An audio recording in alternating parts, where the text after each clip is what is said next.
Hello again, it's Noob, and here we have a padlock I see absolutely everywhere here in the UK. I guess because it's a British made lock, Squire lockmaker since 1780. I quite like Squire, to be fair. And this particular lock, or should I say family of locks, this is the CP40. There is a CP50 which is a bit wider, and CP60 which is wider and bigger again, in that same family. And these are literally seen everywhere. All over the UK. It's one of probably the most popular professional level combination locks out there. See them a lot in sort of shared property in estates and things like that. Anyway, what do we know about this? It says it's a at-home lock suitable for lockers and sheds, but not for sort of toolboxes and gates and things. So clearly a low security lock, and it is 4 out of 10 to be fair to them.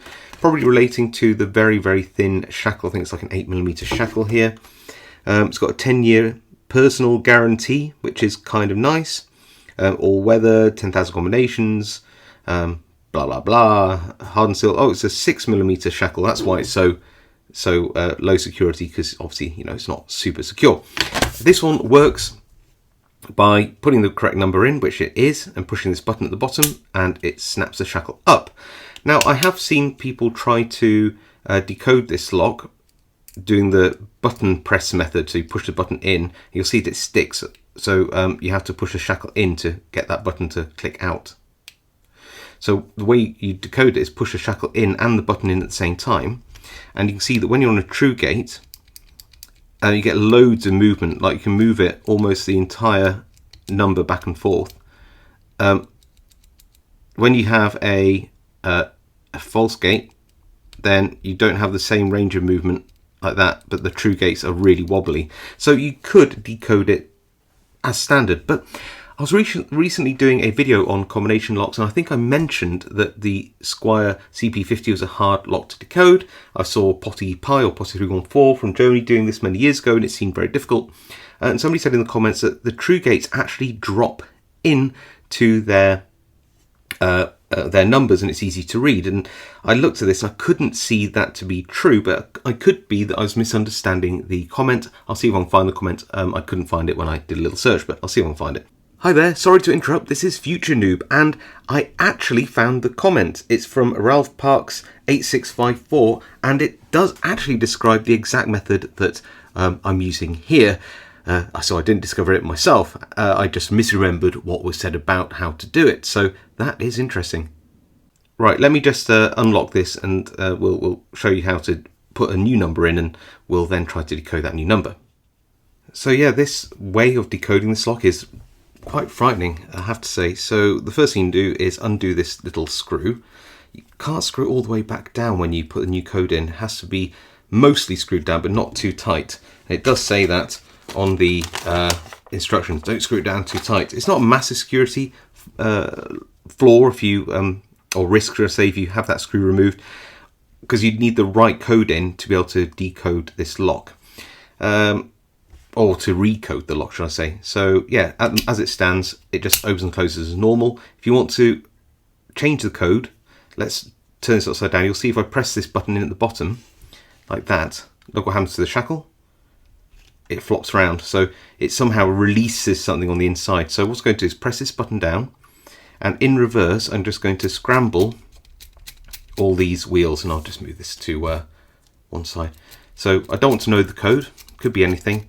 But what we do need to do is make sure that each wheel is in a real position, so not halfway between, which is really hard to tell.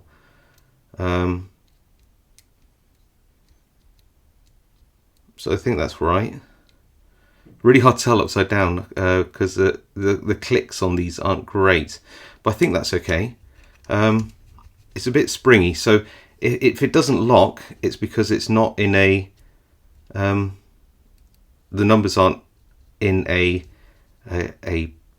correct position, so you need to get all these right, otherwise it just won't lock.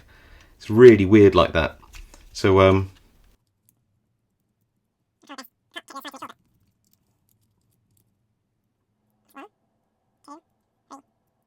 let's try that. Not quite.